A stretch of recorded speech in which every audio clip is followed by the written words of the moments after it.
Doctor प्रगल्भ शर्मा जी। राधे महाराज। राधे राधे महाराज जी। महाराज जी, प्रायः देखा जाता है कि जो लोग प्रभु को नहीं मानते आस्तिक लोगों से ज्यादा मानसिक रूप से मजबूत होते हैं, अधिक प्रगतिशील एवं सुखी होते हैं। महाराज जी, आप उन्नति किसको समझते हैं? केवल जी करके, रुपए कमा करके, भोग सामग्री भोग करके, या यहाँ के पदों को प्राप्त कर लेना, केवल इतने समझते हैं क्या? यही उन्नति है? कि आप इतना मानते हैं कि जन्म हुआ और जब तक मरण हुआ बस इतना ही जीवन है? अगर इतना ही मानते हैं तो फिर हम आपको उत्तर नहीं दे पाएंगे। अगर आप ये मानते हैं कि जीव भगवान का अंश है और वो बहुत काल से अपने कर्मानुसार भ्रमित होकर के भटक रहा है, इस बार उसे मनुष्य का जन्म मिला है कि वो ऐसे सत्य आचरण करे जिससे समाज को भी सुख हो, अपने को भी सुख हो और अपनी सदगति हो जाए, हम भगवत तत्व को जान जाएं या भगवान को प्राप्त हो जाए। आप डॉक्टर हो, बहुत बुद्धिमान हो गए, क्योंकि डॉक्टर तो बुद्धिमान होते हैं। कि आप अपने को जान पाए हो आज तक? फिर आपकी बुद्धि कितनी बुद्धिमान है आप खुद अनुमान लगा लीजिए। ये हम आपको नीचा दिखाने के लिए नहीं बोल रहे, आपके प्रश्न का उत्तर दे रहे हैं। जो आपकी बुद्धि ने पार्थिव महिमा को देख करके भागवतिक महिमा पर लघुता का भाव देखा। आप डॉक्टर हैं, आपके पास कोई आज तक मशीन है? भारत अमेरिका कहीं भी आपने मन को देखा है? मन का एक्सरा, मन का अल्ट्रासाउंड, मन की कोई भी मशीन के द्वारा जांच की, हाँ ये मन फंसा, देखा है ना? तो है ना मन?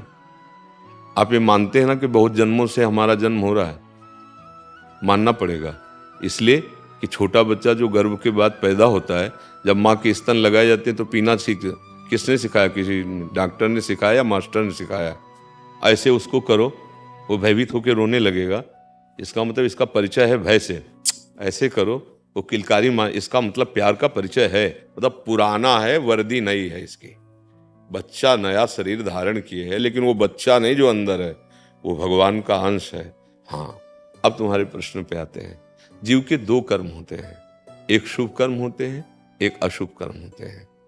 जब हमारे शुभ कर्म का नंबर आता है तो चाहे जितना तुम पाप कर रहे हो तुम्हें दुख नहीं होगा, तुम्हारी उन्नति होती चली जाएगी, तुम्हारी सारी की सारी बातें बनती चली जाएंगी। और जिस समय तुम्हारा शुभ कर्म नष्ट होगा और वर्तमान का पाप और पीछे का पाप जो आपका जमा है, फिर धज्जियां उड़ जाएंगी। ठीक से धर्मात्मा पुरुष अच्छे भाव से चल रहा है, कोई पाप नहीं कर रहा, पर पूर्व पाप का कर्म उसके ऊपर लागू हो चुका है। अब वो कितना भी सुकृत करे, अब उसको दुख, असफलता, विपत्ति ऐसा दिखाई देगा, पर वो हृदय से मजबूत होता चला जाएगा। सहता, अगर उसको सही सलाहकार ना मिला तो टूट सकता है, नहीं तो हृदय से मजबूत होता चला जाएगा। और जिस दिन उसका वो पाप नष्ट हुआ और पीछे का सुकृत मतलब पुण्य और इस समय का सुकृत एकदम वो प्रकाशित हो जाएगा। ये कल ये दुकान में बैठे अमुक कार्य कर रहा था, आज ये हो गया। समझ रहे हो? ये कर्मों का हिसाब है। एक जैसे किसी को आखिरी बिल्डिंग पे ऊपर चढ़ाया जा रहा हो अपराधी को, तो ये मत समझो कि इसको हवा देने जा रहे हैं, ऊपर से पटकने जा रहे हैं नीचे। तो पापाचारी को जब आप उन्नतिशील देखना ना, तो समझ लेना ये ऊंचाई से जाके ऐसा पटका जाएगा, किसी काम का नहीं रहेगा। तो हमारी बात प्रार्थना मान लीजिए, इस असत खिलौने को आप खिलौना मत समझिए। दूसरे उदाहरण में आप ज़्यादा बुद्धिमान हैं इसलिए समझ सकते हैं। आपको जैसे इस देश में भेजा गया है, यहाँ सब कुछ आपके पास है, लेकिन जहाँ से भेजा गया उस देश में जब आपके जाने की तैयारी होगी तो यहाँ का एक बाल भी नहीं ले जा पाओगे। बुद्धिमान कह जाओगे। यहाँ से जब तुम्हारा ट्रांसफर होगा तो यहाँ का एक बाल भी नहीं ले जा सकते तुम, सुई की नोक भर कुछ नहीं ले, तो बुद्धिमान कह जाओगे। पूरे जीवन भर कमाया, सब संबंध बनाए, रिश्ते नाते, और जब चलने का समय आया तो ये कपड़ा भी उतरा लिया गया, ये भी उतरा लिया। अब क्या बचा? जीवन। अब जो पाप और पुण्य कर्म के वो भोग सत्संग के द्वारा जब सावधान हो जाता है कि नहीं। एक बार हम कहीं सुनाया सत्संग पे कि जब सिकंदर अपना नक्शा, तो कुछ साधु सामने जब उसका पूरा समाज आ रहा था और वो विजय श्री को गर्व प्राप्त किए हुए, तो आके ऐसे नाच रहे थे साधु। ओ बात बन गई, बात बन गई, ऐसा बलवान तो देखा नहीं। जिसकी प्रशंसा की जाए तो फिर आदर भावना बनती है। वो उतरा, फकीर थे तो सलाम किया उसने, क्या चाहते हो? तो उनका, आप तो बादशाह हो, बड़े वीर हो, हमारे फटे कपड़े रहते हैं तो हमारे पास एक सुई धागा है, उससे सिल लेते हैं, तो जब परलोक जाएंगे तो वहां ये सुई धागा हमें आप दे देना। तो उनका, तुम पागल हो क्या? कहीं परलोक में कुछ जाता है? बोले सच्ची तुम्हें पता है? बोले तो फिर क्यों इतनी हिंसा करता है, फिर क्यों ऐसा करता है? जब सुई धागा भी नहीं जा सकता तो तू ये क्या वैभव, क्या ये रत्न सब लेके जाएगा? होश उड़ गए और उसने अपने आदमियों से कहा, जब सिकंदर का शरीर छूटे तो विमान से ऐसे हाथ निकाल देना कि कुछ सिकंदर लेके नहीं जा रहा है। खास बात जो सत्संग में समझा रहे हैं वो ये समझ, किसी का भी जो कर रहे हो वो इसी शरीर में उत्तर मिल जाता है। और आगे जो परिणाम होता है, तो जैसे चोर पकड़ा जाता है ना, तो उसको 2-4 थप्पड़ मार करके जेल ले जाए, वहाँ थाने ले जाया जाता है। पर अब ये 2-4 थप्पड़ उसके दंड नहीं हुए, असली तो धुनाई जो होगी वो अंदर होगी, और वो भी उसका पूरा दंड नहीं हुआ। फिर इसके बाद उसके कपड़े ठीक करके उसको दवा खवा पिया के एकदम, और फिर उसको हथकड़ी डाल के, ये भी नहीं हुआ। इसके बाद सालों मुकदमा चलेगा, फिर आजीवन कारावास। और घटना कितनी थी? 15-20 मिनट का अपराध। जैसे लोग कह देते ना कि भगवान इतने जन्म क्यों चलाते हैं? 40-40 वर्ष मुकदमा चलता है, फिर उसको फांसी है जीवन की। 40 वर्ष तो ब्याज में उसके व्यतीत हो गए जेल में, इसके बाद सजा हुई। अपराध बहुत बड़ा होता है, वो ऐसे किनगे के किनगे निकलते चले जाते, फिर भोगना पड़ता है। तो हमें ये लगता है कि हम अपनी बुद्धि को कंट्रोल करते हुए अच्छे मार्ग में चलें, अच्छा आहार करें, और कहीं ना कहीं ईश्वर है। जब कृति है तो रचना करने वाला भी तो होगा। कृति माने रचना, तो प्रकृति है ना, तो परमात्मा इसका रचनाकार है ना, मानते हो ना? तो उसकी शरण हो जाए, और वो कहीं और दूर नहीं, आपके हृदय में ही है। अच्छे आचरण, इन बुरे लोगों की उन्नति को देख करके ऐसे सोचो कि ऊपर चढ़ा है हाइड्रोजन, जब ज्यादा फोकस मारे तो जाना फ्यूज होने वाला है। अपनी वाट से ज्यादा वो पावर से प्रकाश दे तो खुश मत हो जाना, वो फ्यूज होने वाला है। तो ये सब फ्यूज होने वाले। महाराज इनका एक और था कि वो ज्यादा बुद्धिमान होते हैं, मानसिक रूप से ज्यादा मजबूत। हाँ, हम बताते हैं तुम्हें, उसका भी उदाहरण देते हैं।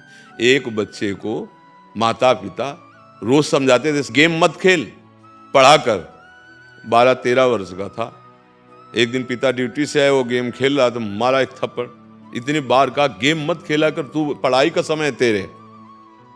वो अपने दोस्त से बोला जाएगा कि हाँ, हमारे पिताजी ने तो हमें थप्पड़ मारा, कहा गेम ना खेला करो। हम तो बोले फिर क्या? बोले पिताजी की बेइज्जती करना चाहते हैं।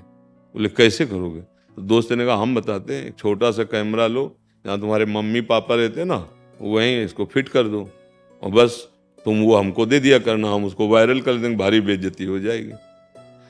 और उनके जो रिश्तेदार नातेदार मित्र थे वह बोले यार तुम अभी पैसा कमाने के लिए अब ये धंधा शुरू किया है? उनका ऐसा क्या? उनका ये क्या है? तो उनका ये कैसे हो सकता है? क्योंकि तो गृहस्थ में पति पत्नी हो तो धर्मयुक्त, कोई पाप तो है नहीं। रिपोर्ट की उन्होंने। अब जो वहां से पुलिस, ये घटना है, कोई कथा नहीं है। जब पुलिस आई ना तो उसने पूछा आपके घर कौन आता है? बोले 1 महीना से तो कोई रिश्तेदार भी नहीं आया, कोई नातेदार भी नहीं आया, कोई मित्र भी नहीं आता, बस हाँ मैं हमारा बेटा है। बेटे से पूछा तो बिल्कुल सर हम ऐसा। अब ज्यादा उससे खुल के पूछ नहीं सकते, तो एक नजर होती है, वो नजर में लगा कि इसी में कुछ कमी। तो उनका सुनो, हम जानते हैं कि तुम्हारे पापा तुमको डांटते होंगे, तुमने पापा को ऐसा। बोले हाँ हमने इसीलिए किया वैसा। कहाँ रखा है? तो दिखा दिया, एक हिरन जैसा बाजार से लाया था और उसी में से फिट किए। कितनी बड़ी बुद्धि है, पर किस काम में आई ये बुद्धि? अपराध में काम में आई। बुद्धि तो भगवान ने दी है, लेकिन बुद्धि का प्रयोग कहाँ है? दूसरों को दुख देना, नीचा दिखाना, अपमान करना, हिंसा करना। अगर इसी बुद्धि को सद्बुद्धि में बदल दिया जाए, सत्कार्य में। आपके पास पैसे तो हैं लेकिन खर्चा कहाँ कर रहे हो? तो इसका मतलब थोड़ी कि दूसरों का विनाश करना, पापाचरण करना, दूसरों की चोरी कर लेना, ये कोई बुद्धिमत्ता है क्या? उस बुद्धि का दुरुपयोग है। तो दुरुपयोग का फिर तो फल दुरुपयोग, आपके साथ भी दुर्व्यवहार होगा समय पे। छोटे छोटे बच्चों को इतना ज्ञान है कि अभी हम लोगों को उतना ज्ञान नहीं है।